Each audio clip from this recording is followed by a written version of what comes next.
How can you spot a true Bison fan? They have an exclusive Bison debit card from Gate City Bank in their wallet. Plus, they know that for every card order, Gate City Bank donates $10 to NDSU. Show your spirit with your own Bison card today at gatecity.bank/Bison or instantly at any location. Gate City Bank, for a better way of life. Member FDIC.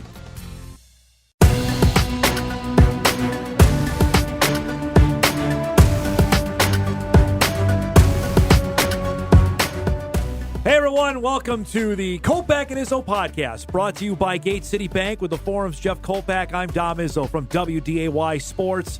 There is a football game. Yes, there is. Maybe hard to imagine with all the news going on.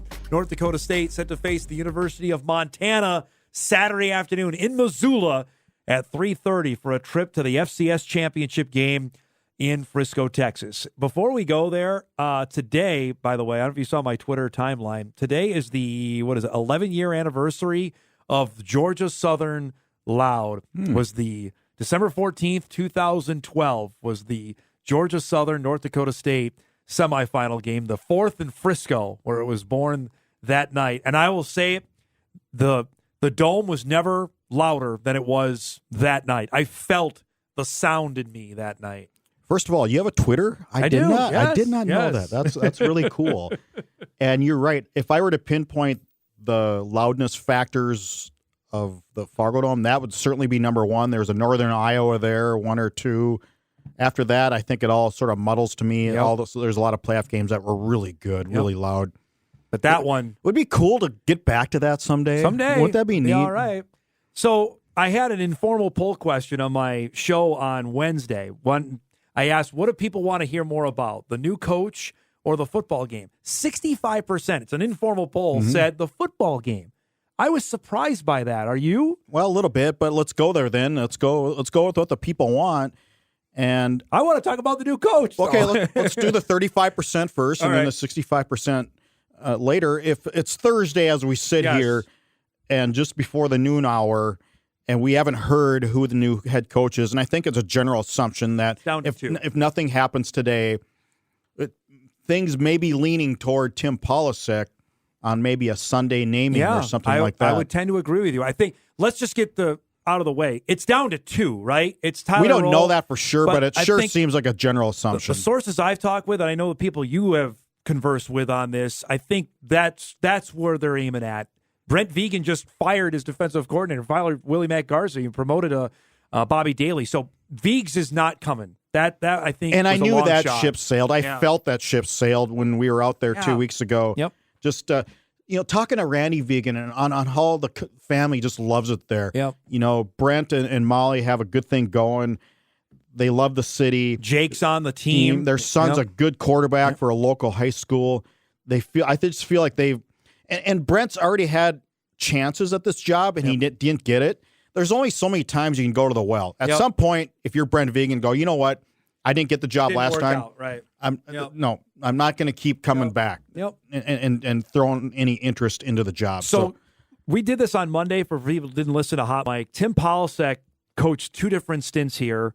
He was Kleiman's first offensive coordinator. He then spent 5 years with Iowa. He spent the last 2 years with Craig Bohl at Wyoming as his offensive coordinator. So he's got a little bit of everything, Jeff. And a stint at Northern Illinois he at did the that. MAC. So he's done everywhere from Group of Five to Power Five. He's a heck of a recruiter. He knows what the portal is. He's certainly dealt with NIL.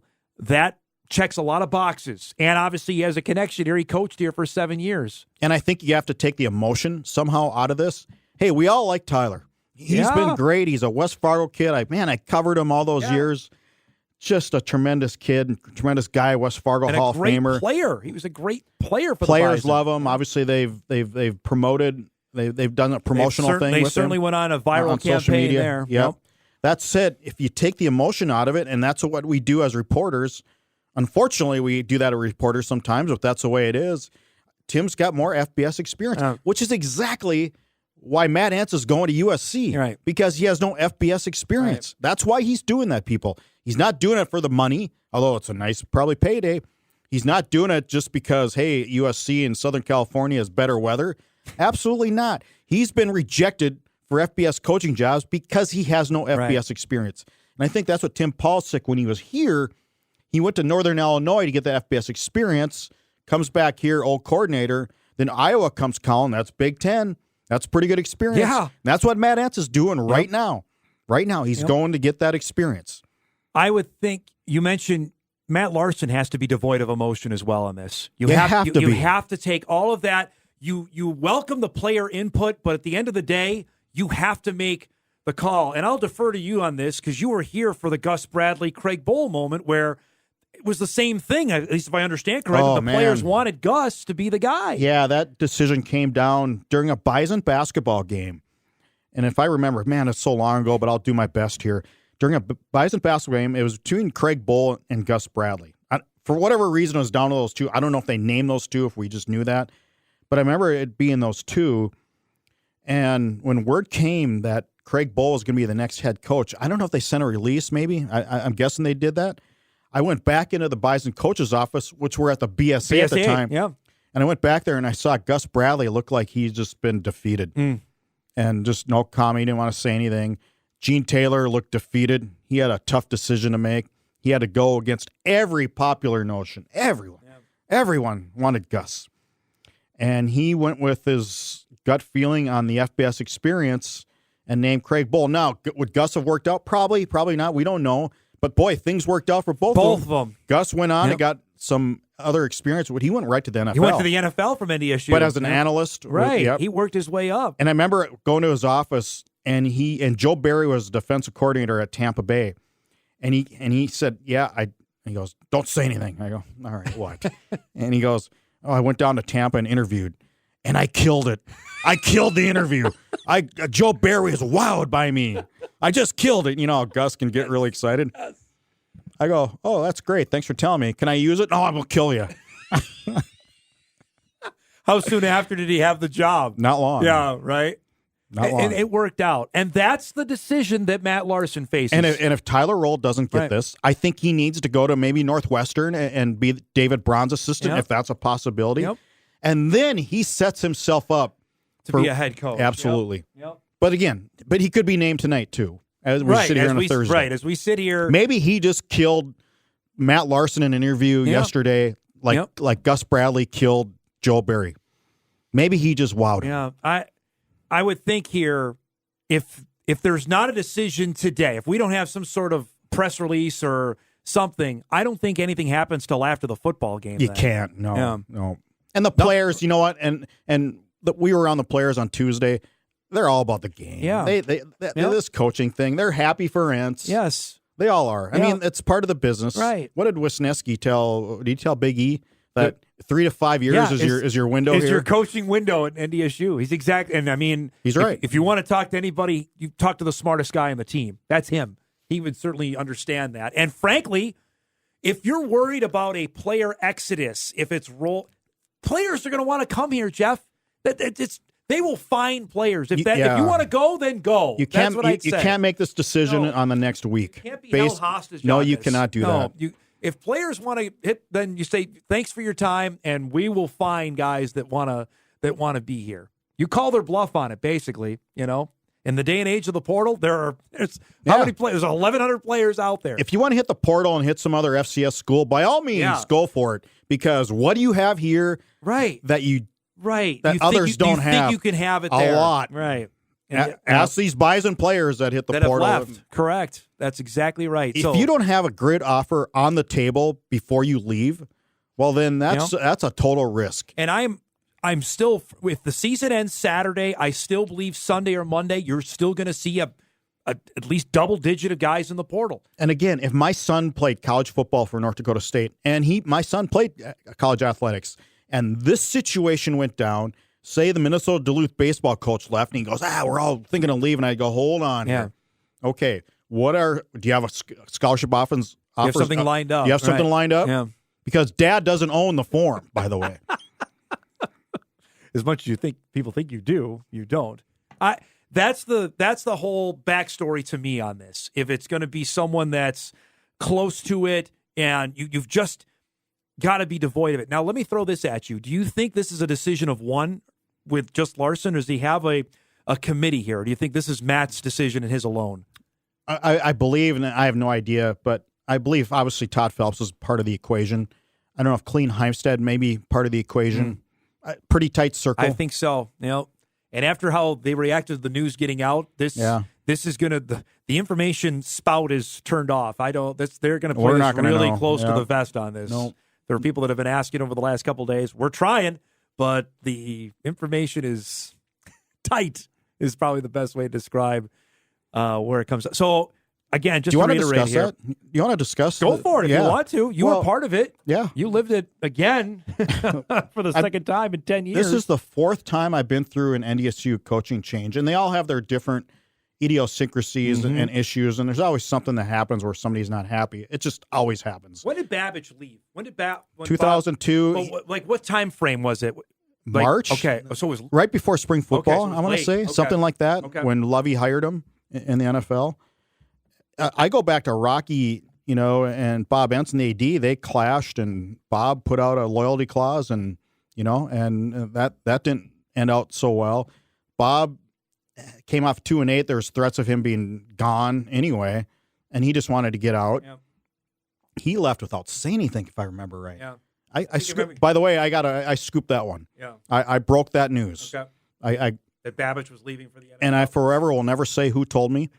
Obviously a very reputable source, but that was one where that was one of the few times I could count on one hand, Dom, of me going with a story of not naming the source. That was one of them. Okay. The Division I decision was another. And that's the only two I can honestly think of. Yeah. So in this case, when news came down, obviously our Logan Campbell, reporter, got a hold of more than one source, we know. And all of a sudden Sunday came around, and I think she'd known for a while, right? Is that from general? what I know? Yes, she had enough goods, I think, on Friday to roll with it. Okay, but did not. No. Didn't feel comfortable.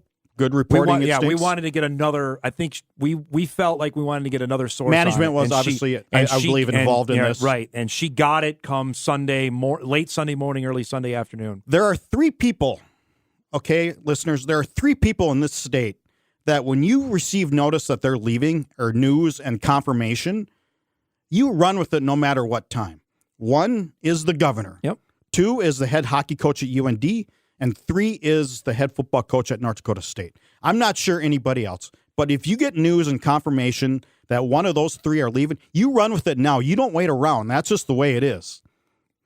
If the Los Angeles Times gets news of Lincoln Riley leaving, they don't wait around. Not sitting on it, no. If the Star Tribune gets wind of Kevin O'Connell getting another job, you think they wait around? No.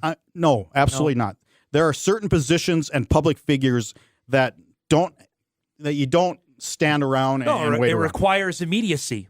So especially if you have it. So we put it out, or we put the story out. Or, I don't know, an hour before the team meeting. It was about 2:15, probably. 45 minutes, something like that, before the team meeting.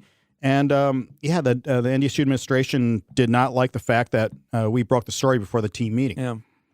Which I would argue that you might not want to wait till 3, and people have known for a while too. And Entz said it in the Monday press conference. He said that Brenda's hugs, his wife's hugs to the players were a little longer after the game, so the players knew something was up here. So to have the visceral reaction that you had, that Mike had, and that Logan had is just off base to me. That just does not compute. I'd heard things were going on. Mike and I, after the press conference after the South Dakota game. Yeah, I was there with you. Yeah, you were there. All three of us did. We're down there kind of talking to Matt Entz off the cuff, or just, testing him out.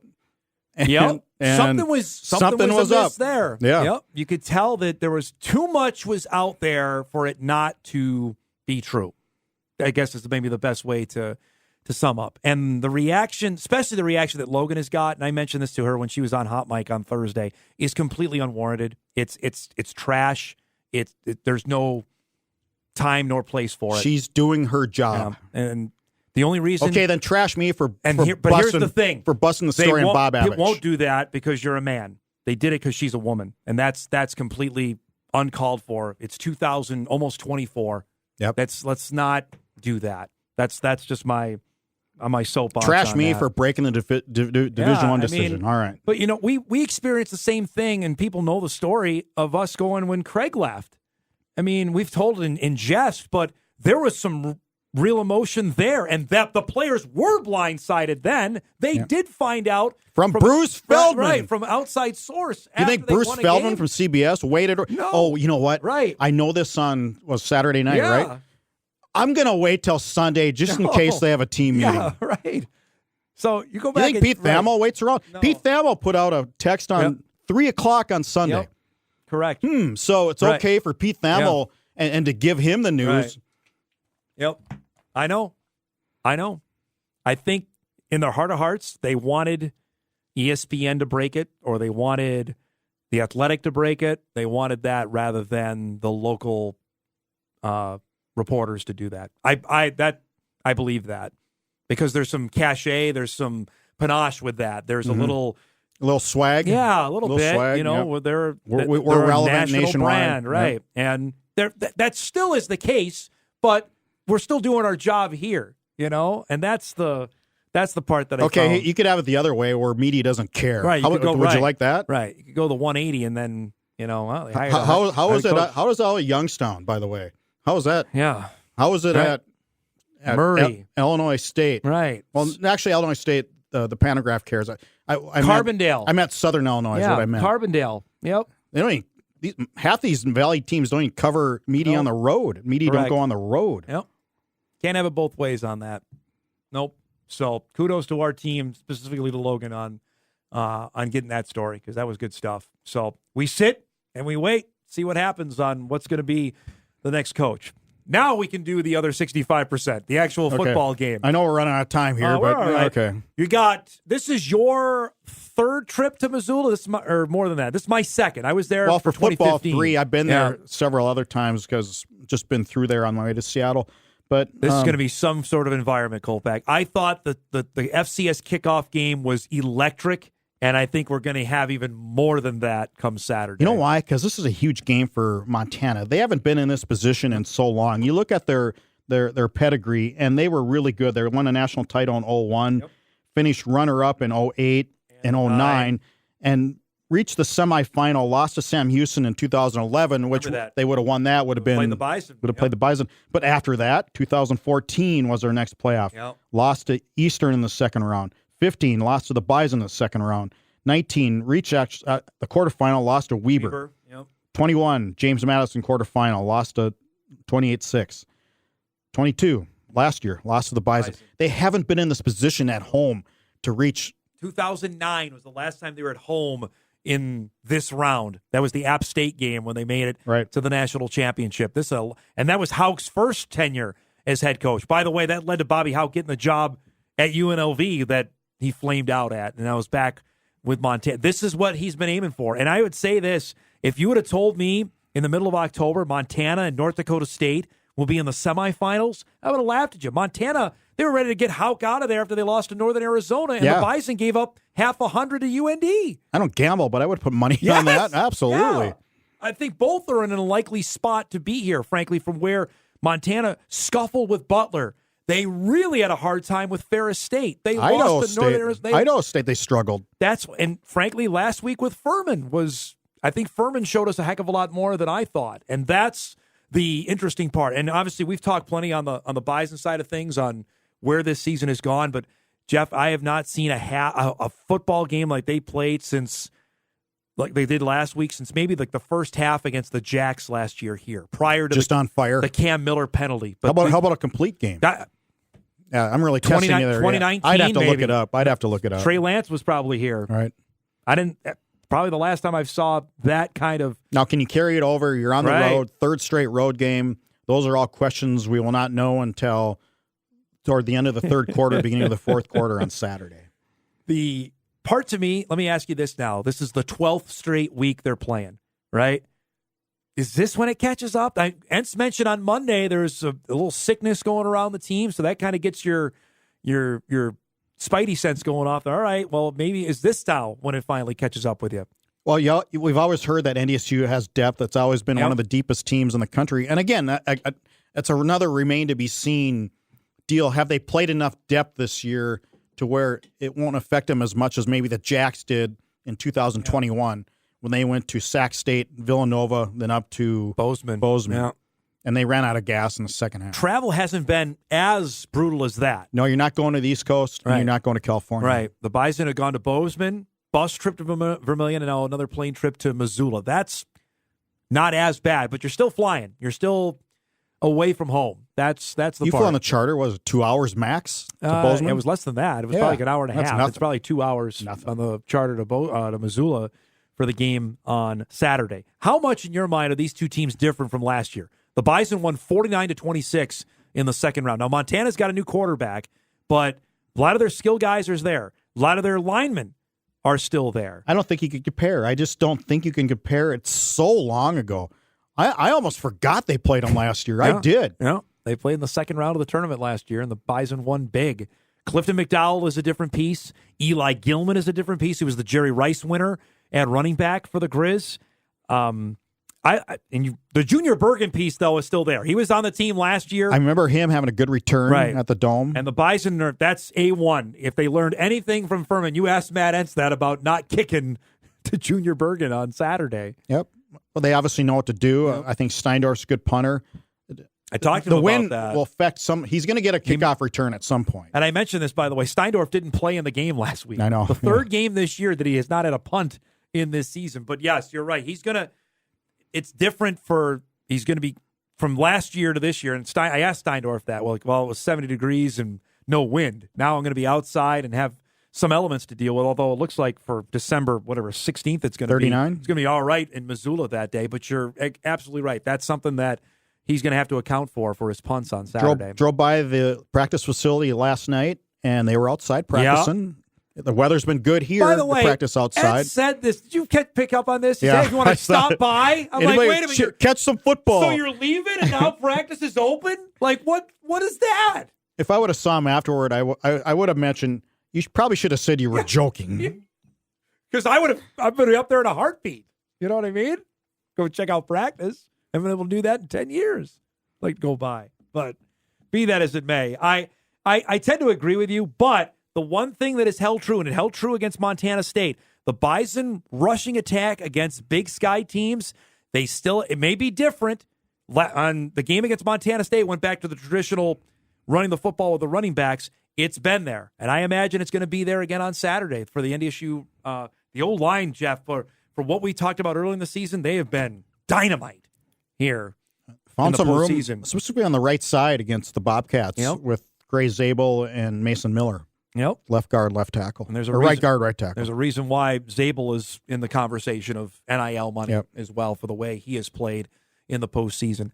I'm intrigued on how the crowd will be a factor in this game. This is about, 10,000 more than what Bozeman had, I anticipate. I mean, they're probably 8 to 10. They're probably anticipating 8,000. probably 25, 26, 27,000 people that are going to be in. It's sold out for all we know. So, I mean, from being there for that kickoff game, it was loud. There was a vibe to that game out there in 2015. Bison have played in the most loud and home field advantages stadiums there are really in the country this year. Yeah. So, University of North Dakota, South Dakota State, some point Northern Iowa a little bit, South Dakota a little bit, although they took them out of the game there, and then Montana State. They have played in the toughest opposing environments in FCS football this year. Would you say, no matter what happens Saturday, have they dispelled the notion of the dome team? Hey, we got to get the Bison out of Fargo, and we can beat them. Has that happened? We shall see, because you also have to take into account over time that FCS football has lost a lot of teams at FBS. Okay. So I think you got to add that data point in somehow. I still think, though, that was the notion for a while, and now they've gone and won a couple of road games. Well, it's because they're always at home. Yeah. I mean, I know. That was the whole thing. Well, we got to get the Bison. Jimmy Rogers told me that when we were down in Brookings before the football game. So we just got to get the Bison out of Fargo. Now, granted, they got them in Frisco, and we saw what ended up happening there. But the Bison are a favorite. They're a 1-point road favorite for this game, and for the way they're playing, I saw 5 dimes with a pick 'em, but whatever, same thing. That's basically that's a pick 'em. But hard to pick. I don't want you don't have to give away your pick, but it's awfully hard to pick against the team that's playing as well as they are right now. And Montana, granted, against Delaware and Furman, they have not looked like they did against Montana State. We have not seen that Grizz team in the first 2 rounds of the playoffs. Not yet, and I think Clifton McDowell's going to have to complete some passes. I just think NDSU is going to try to take one or the other away, which every team you want. You just can't let a guy be a dual threat. So what do? Let him throw? I would think, yeah. He's going to be able to make plays with his legs. He's not the most accurate of passers. That's what I would do. And the Bison lead the country in interceptions. They have 21 picks. Whoever thought that after – look at who left last year. I know. Dom Jones, Courtney Eubanks, Michael Tutsi, Dawson Weber. Who am I missing? Oh, Destin Talbert. That's 5 really good deep backs left, and they come back and looked untested early in the year. I mean, they did. Look vulnerable back there. And now they end up leading. Granted, you have more games now, but granted, ended up leading the country in interceptions. That's amazing. Speaking of which, by the way, I got to give a shout-out to you for the Frank Esposito storyline with Cole Wisniewski, digging that one up, that he's tied. Was 1953? 1953. I didn't know the 53 Bison. I wasn't born there, all right? I mean, well, I was going to say, I didn't see Frank play. I didn't know the 53 Bison were ball hawkers, apparently, like he was. 8 picks. NDSU football from, 1938 to 63 was irrelevant. Not good, right? And Frank got in the Hall of Fame as a quarterback, but he still picked off 8 passes. Right? I don't think I knew that. Also, throw another crazy number. Jaden Price now has the school record for punt return touchdowns. Yeah, you think about that with Ryan Smith and all the good returners. Marcus Williams was back there on punt returns, and now it's JP. He's also going to set another record on Saturday. He'll have the all-time FCS games played record at 71. Yep. He'll break Nash Jensen's record of 71. And we've talked about this before. There are going to be astronomical records with the extra COVID year. Remember we thought when Dudzik and Kyle Emanuel played in 60 games, we'd never see that broken. Now it's been broken 5 times over. Yeah, I calculated this once and I forgot, but if somebody were to play in 4 games in the regular season and then 5 in the playoffs because it doesn't count now, and that year doesn't count, and you take a COVID year, say somebody came in as a redshirt freshman, I don't know, 80-some games? Could be. Could be. Nuts. And by the way, next year is a 12-game season, so you got an extra game in the regular season thrown in. The next 2 years, 24 and 25, are 12-game seasons. Before we wrap, the Jacks and Albany is the first game Friday night. Albany's defense can play. I think it's a better matchup because Idaho's line play is not up to standard. So I think Albany can play some D against South Dakota State. I thought the Jacks had their one vulnerable game though. That was with Villanova. Okay. Villanova had its chances. They did. Had to play its perfect game. Gave up a key punt return block for a TD. Yep. Villanova had its chance.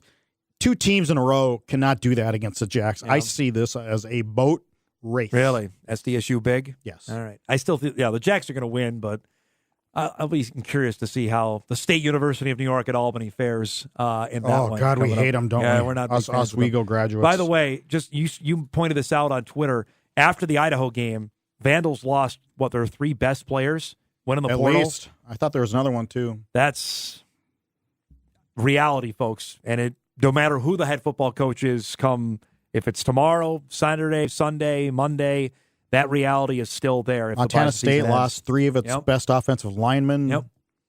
Welcome to college football. Youngstown, see their D lineman? Yep. Got a Texas A&M offer. Texas A&M. Yep. These are the kind of players that are here. Yep. That are being valued at the FBS level. Don't forget, we'll be live on the ground in Missoula tomorrow on Friday.